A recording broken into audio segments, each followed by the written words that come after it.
There it goes. Awesome. So thank y'all for coming today. I'm Ben. Y'all all know that. And we're going to be talking about factors predicting conspiracy thinking among college students. That's my dissertation research here at the University of Georgia. I'm going to present for just like 10 minutes, be really quick for y'all. So forgive if it's a little bit of a high level overview. But first things first, why do we want to care about conspiracy thinking in college students? First and foremost, these beliefs can be disturbing. Some of them involve harm to self or harm to others, or they can include harm to children or sensitive populations. So by sharing these thoughts and beliefs, sometimes students might be disturbing others. They can also be based on various isms. There's an inherent us versus them attitude in a lot of conspiracy beliefs. Anti-Semitism especially runs rampant in conspiracy theories. Islamophobia, homophobia, transphobia, other things can cause issues and lead to that othering of people. They can lead to radicalization when us versus them reaches that point where the believer thinks, I need to do something about this. They might become radicalized via online spaces or via conspiracy theory literature. And hopefully we can help college students not have that happen. And at a very high level, they're unevidenced or even contradicted by evidence. And when we're working with college students, we want them to engage with the world in a way that is based in evidence, based in rational thinking, not relying on othering and isms and things like that. The problem, though, in student affairs, there's currently inadequate literature. There is a lot of literature about conspiracy thinking in the wild, but within student affairs and focusing on college students especially, the literature is inadequate. There's also very few evidence-based interventions out there in the literature. And those evidence-based interventions that do exist primarily focus on critical thinking. So when I was diving into literature, I said, I want to recommend ways we can work with college students who use conspiracy thinking that's not reliant just on critical thinking. And also, I want to predict conspiracy thinking from the measurement of various other personality traits. So seeing what other parts of the personality can tell us or help us predict conspiracy thinking among college students. There we go.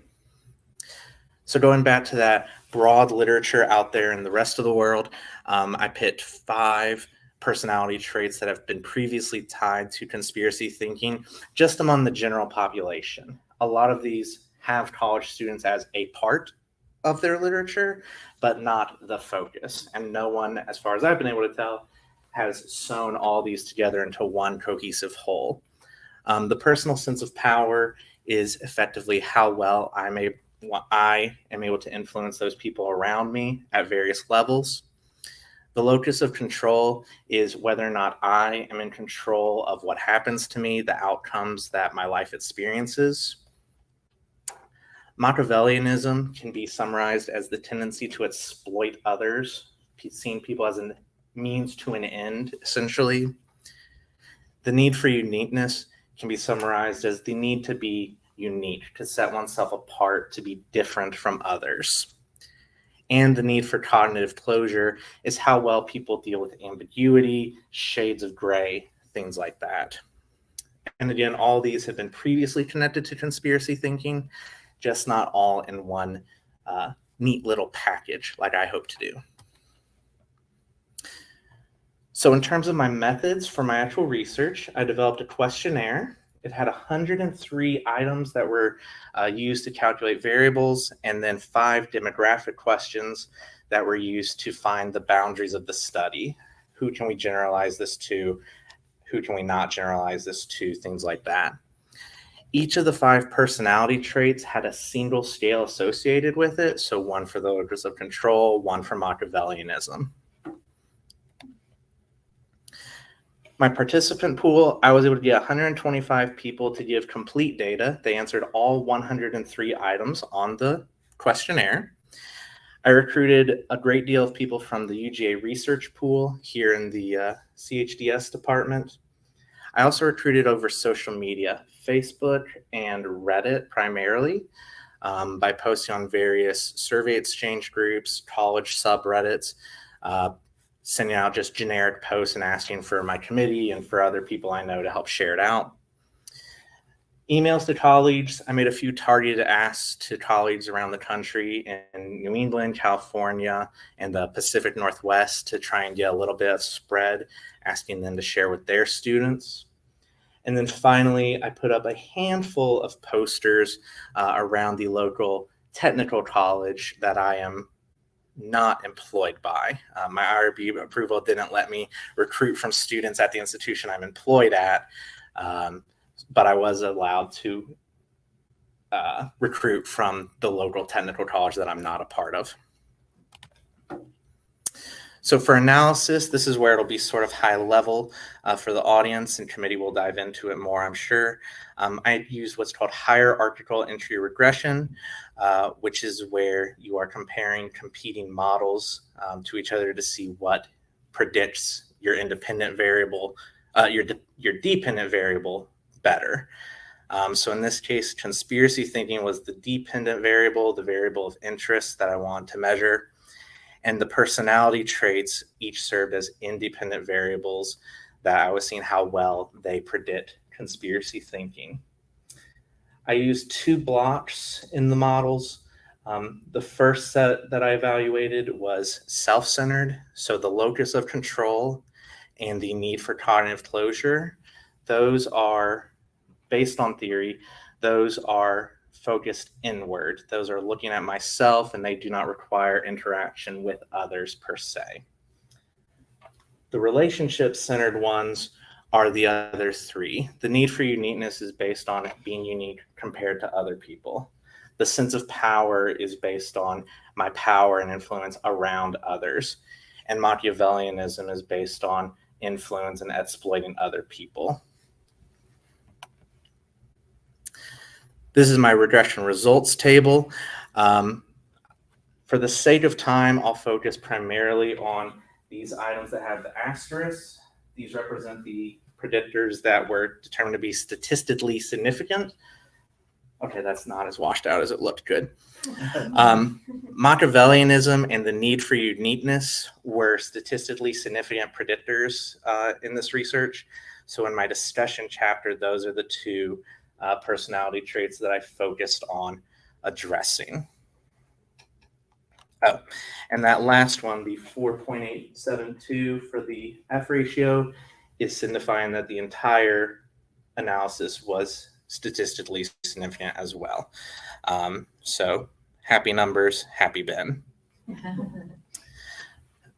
Putting all those numbers into words, the statistically significant predictors were Machiavellianism and need for uniqueness, locus of control, need for cognitive closure, and personal sense of power were returned non-significant results.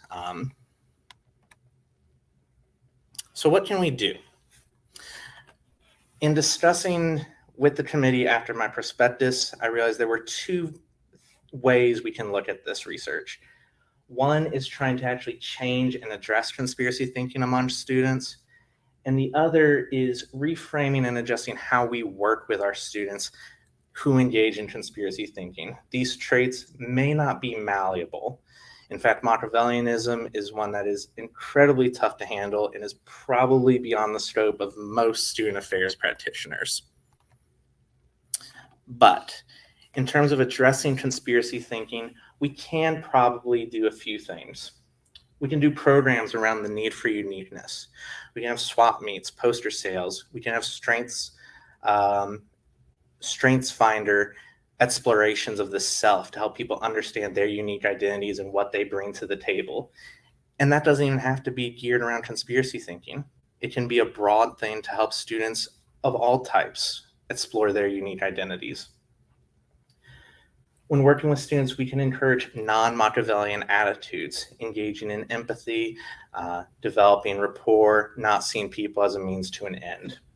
Again, though, Machiavellianism especially is one where if it's really causing concerns or issues with a student, we will probably have to refer up and out to counseling and psychological services or other areas if the Machiavellianism or the conspiracy thinking become truly disturbing to other people.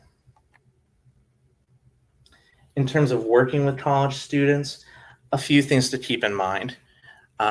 As we're talking with them, I would just encourage folks to consider mental and social development. Is the conspiracy thinking something that is an artifact of them just not knowing the evidence that is against their belief, their preferred conspiracy theory belief? Is it something where maybe they just want to be that secret knower, that special person who's aware of the secret knowledge that not everyone else knows, and we can help them be like, you know what? I don't know if I believe that, but I can see that it's doing something for you. We want to avoid dismissing conspiracy beliefs. I talk about it more in the paper, but conspiracy beliefs can come from historical wrongs and can often form something of a protective folklore for people. If you look back at some of the federal government's actions during the civil rights era, especially, the FBI and COINTELPRO in particular, it would make sense why Black Americans today would be weary and wary of the federal government and its actions when they say we're from the government and we're here to help. And when we challenge beliefs, if we challenge beliefs, we should still support the student. I don't know about that, but I appreciate what you're bringing to the table and your viewpoint. That's a very interesting view. Let's discuss it more later. We can still work with these students and accept them as they navigate the world. And that's my big takeaway. I hope that if y'all get nothing else out of this, you can realize that by better understanding conspiracy thinking, we can better serve our students and better understand one way that they make sense of this complex world that we all share. And that is my questions. So that's it. Thanks, Ben. As Ben and I discussed, we want to now open the floor for questions from the audience, virtual as well as in person, and perhaps some initial questions from the committee as well. We will reach a point where the committee is going to dive deep on some very specific things and we'll want just some time with Ben alone. But let's open it right now for a broader conversation about its work. I guess I'll go first. Where did you come up with the idea of student affairs and conspiracy theory thinking? Where did you find that connection? So I'll repeat it for the live audience in case they can't hear. So the question is where the connection first came about. Fall of 2019, just discussing things with folks in Dr. Martin's research course here. I was like, you know what? I'm not finding much on conspiracy theories. And because of my past and some beliefs I had in the past, I was really curious. And I knew my own path of deconstruction from conspiracy beliefs. And I couldn't find literature that talked about that. And I was like, that would be interesting. And so this is sort of a first step to understand what I went through and to help sort of start thinking about framing that and maybe exploring deconstruction of beliefs later on. Does that make sense? Does that answer? And I have a follow-up question. What are some student affairs conspiracy theory thinking that you discovered through this research? What's common? So like conspiracy theories common in the literature. I think the big one that that student affairs folks will want to keep an eye on is QAnon and the what's called white replacement theory or the great replacement. QAnon is just highly contagious and spreading around a lot and has a lot of troubling isms to it that literally date back to the 1200s in terms of blood libel and things like that. So it's concerning in that way. And then the Great Replacement conspiracy theory is troubling because it is anti-immigration, anti-LGBTQ plus, and is very good at recruiting people, men, especially white men between the ages of 18 and 23. I don't want to give a shout out, but there was a event in 2018 where a certain white supremacist group started posting "It's okay to be white" flyers on college campuses with QR codes that went to a certain group that was recruiting and seeking to radicalize young white men. And I think as a white man who's still sort of young, helping protect my peers and working with folks who I share that identity with is important. So you touched on one of the, I guess, alternative approaches prior to your research was just based around critical thinking. In what way does your findings or any part of your research kind of interact with that? Is there any sort of use or relationship there? I think critical thinking still definitely can tie in, especially if we see conspiracy thinking among students and we realize it's because they just don't know. They're just unaware that their belief is not supported by evidence. Critical thinking can definitely serve to address that. And I think the other intersection would be helping students critically evaluate their own beliefs and why they hold them so that they can still meet that belief. Let's say that their conspiracy beliefs are meeting their need for uniqueness. If we help them critically evaluate and think through like, well, yeah, I know all this secret knowledge, but am I really being able to help people with it? Like, is it really useful? If they can critically evaluate those things and sort of reflect on them, critical thinking can help with that. Critical thinking itself is so complex that it's sort of hard to get away from. But at the same time, like, evaluating beliefs and being like critical of ourselves is big. Oh. From Bridget, do you think the rise of loneliness in college students during and post-COVID may contribute to those falling into conspiracy thinking? I think, Bridget, I think I'm with the audience is all shaking their heads yes. Oh my God. I think it really does, because humans are by default social animals, and when we're not able to engage socially, we end up engaging where we can. And with the internet especially, the way algorithms work, the way social media is designed, it is very easy to end up in a filter bubble that leads to deeper and deeper conspiracy thinking. And so being alone, wanting some sort of human connection, and then finding a community that has a conspiracy as part of their central belief system would completely make sense as one way that you might be recruited or slide into conspiracy thinking. Yes. So to answer your question simply, yes. Yeah. I have a question. Great job. I love it. Yeah, thank you. My question for you is related to the implications for practice. Mhm. And so you mentioned, like, all right, you do types of interventions, communication.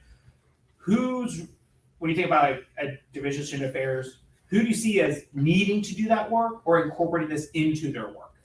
Ooh, so who would I task with and say should? So I think anyone who's working with students on the day-to-day and having those interactions would be my first go-to. You know, if you're an academic advisor or a club advisor, student life, housing staff. So those folks who have that daily interactions with students. That said, I'm not going to put everything on the entry-level staff because that's not fair to them. Mm-hmm. I would definitely say that when it comes to the behavioral interventions and those larger scale programs, that's definitely something that at least associate deans or deans of students should be mindful of. And if they start seeing a whole lot of conspiracy thinking being reported, then they need to work with their staff to come up with more targeted interventions. That makes sense? Yep. Okay. From Dr. Cooper, do you see information from your findings that may be helpful for supervisors working with new professionals? Ooh. Yes. And in particular, I think supporting those new professionals in how they review, how they reflect on and engage with those students. That last part about supporting supporting the student even while challenging the belief can be especially difficult, I think, for new professionals. We want to change or fix students often. I know I did when I was a new professional. Supervising new professionals and helping them be like, look, you're not here to fix students. You're not here to change them. Learn to appreciate and see what they're bringing. And if you're able to affect those things and help them move away from conspiracy thinking, that's great. But our first role is to serve them and meet the needs they're presenting with. So I think that's one way that supervisors can work with new professionals. Hope that made sense. I see nods from this audience, so okay. Additional questions?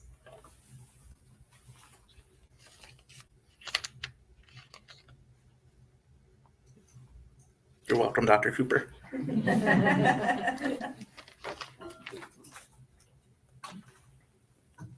got questions, but mine are going to get into the weeds real quick. If they do, then meta. Well, I got a couple of meta questions, but Ben, maybe this is a way to talk about this. If you go to your slide about the 5 personality traits, Mm-hmm. I have 2 questions kind of about those 5. You mentioned that you identified these based on previous research, Mm-hmm. and I'm wondering 2 things. The first one is, based on kind of your research and other things that you've read, is there something that might be missing from this list? Oh. Is there a personality trait that might be a predictor of conspiracy thinking that wasn't identified in previous research that you might try to identify with future research? So are you asking if there are other traits in the literature or other traits, Other traits out there that aren't on this list? Because the ones in the literature are on this list, right? Yeah, that's why I sort of was looking for clarification. These 5 are just a subset of the broader literature. Abelakina Pap et al. From 1999 is one of my sources. They found something like 12 personality traits. They included the big 5 personality traits of, I'm not remembering what those are, but the big 5 personality traits. There's a ton of other traits that have been tied: socioeconomic status, religiosity, type of religion. So there's a lot of other traits in the literature that I was just like, I gotta stop somewhere. So that leads to maybe the meta question, or the bigger question, like Mhm. what is the rationale that you used, or like this Mhm. selection mechanism for settling on these 5? Oh, primarily I settled on these 5 because I figured they could be discussed and affected by people who work with college students. Machiavellianism, a bit of a stretch, but when it comes to helping students feel unique, helping them deal with ambiguity, helping them feel and understand their place in the world in terms of power and the locus of control, I felt like those are areas that student affairs touches on already. And so hopefully we could sort of, I'm going to use a buzzword, synergize and find that collaboration and that unification point. Does that make sense? Yeah. Okay.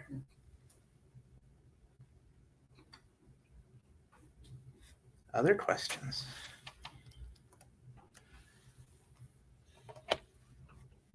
Oh, thanks, Dr. Seskin. If there are no more questions of broad type, then I would say let's take a quick pause and move into Ben's time just with the committee. Okay. So thank you, everyone who's watching online. I'll report back in a little bit, but I'm going to have to remove myself right now, and I'll see y'all later.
My mom's one of them.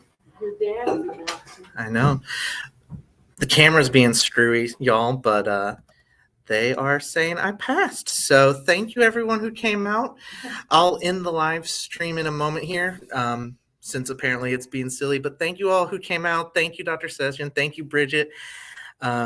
Really appreciate all y'all who came out, and I'll give you hugs and well wishes over the next few weeks as I see you in person. Thank you all so much for coming out. It means a lot.